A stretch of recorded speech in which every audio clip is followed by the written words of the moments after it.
What are you doing in my swamp? Hello everybody, this is Ogre Boy, and since I just got done seeing Ghostbusters Afterlife, I decided I was going to go ahead and do my ranking for the 4 Ghostbusters movies. Although, personally, I'd rather just forget one even existed, and just say 3 movies, but I'm going to be fair and throw it in here. But, so I'm going to go ahead and get going. Coming in at number 4 is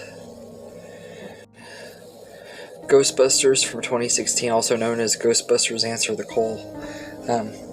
If you see my review, you know how bad I hate this movie. It's just one of the worst remakes of all time, if not the worst remake of all time. It has a really terrible story. The cast are really talented actresses that were just totally wasted in this movie. Really, the only 2 that I thought were even decent in here were really Kristen Wiig and Melissa McCarthy. I think they're both much better actresses and they deserved a much better movie and everything. They could have done this movie so much better and everything.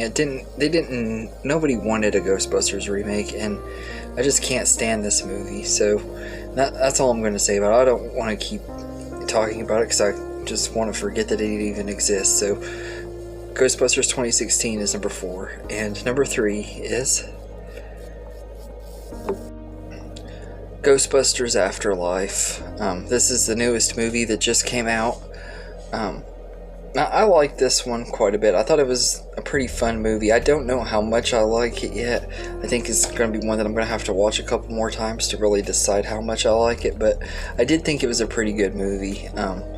Not quite as good as it could have been, but I didn't have as high of expectations on this one as I would have probably 10 years ago if it would have been like the main cast starring in the movie.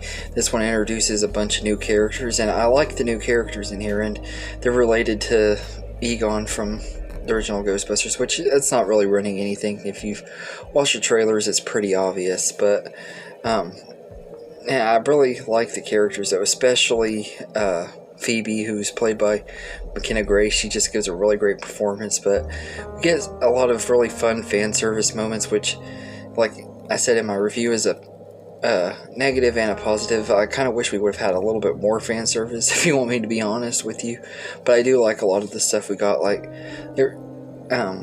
so it's kind of a predictable movie. I knew exactly how it was going to go and everything. I had hoped for a little bit more out of it, but I think it's good enough for what it is. So I think it's a good movie. So Ghostbusters Afterlife is number 3, and number 2 is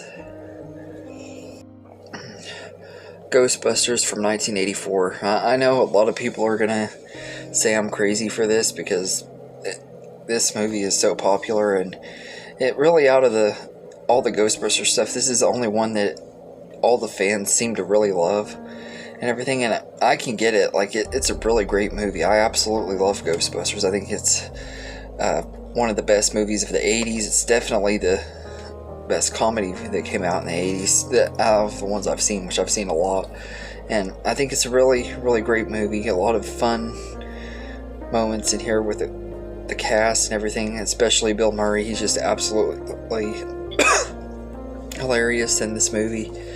And I absolutely love Ghostbusters. It's a really, really great movie. And just because it's number 2 doesn't mean that I dislike it any. Because this one and 2 really come close to being a tie for me, because I love both of them. I grew up watching both of them, although I didn't watch this one as much as 2. But I did love this one and everything. I think it's a really, really great movie and everything. So Ghostbusters is number 2, and my number 1 favorite movie in the Ghostbusters franchise is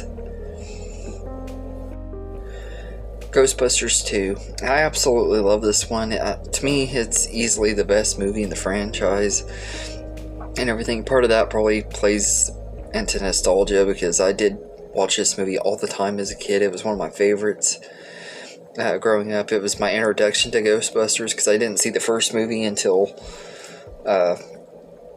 after I saw this one. I don't remember what age I was when I saw the first one, but I remember I was about 7 years old when I saw this one for the first time on TV.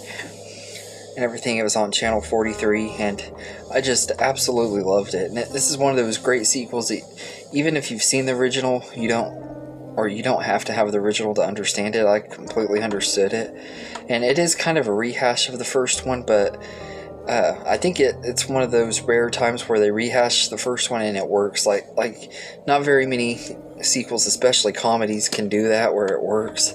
But this one I felt like really did work, and the cast are all great in here, especially Bill Murray. He's just absolutely hilarious in this movie, and I love this stuff with him and baby Oscar. Like his little moments with him are just a lot of fun to watch, and the relationship between him and Dana Barrett in this movie is fun to watch too. But I love a lot of the other stuff too, when they get stuck in the underground river and stuff like that, little fun scenes like that. And Rick Moranis is also hilarious in this one again too, so I think it's a really great one. And I love the villain too. Vigo is a pretty good villain. I don't think he was quite as good as Gozer and Zool, but I still liked him and everything. So I think this is a really underrated movie. Really one of the most underrated sequels of all time for sure.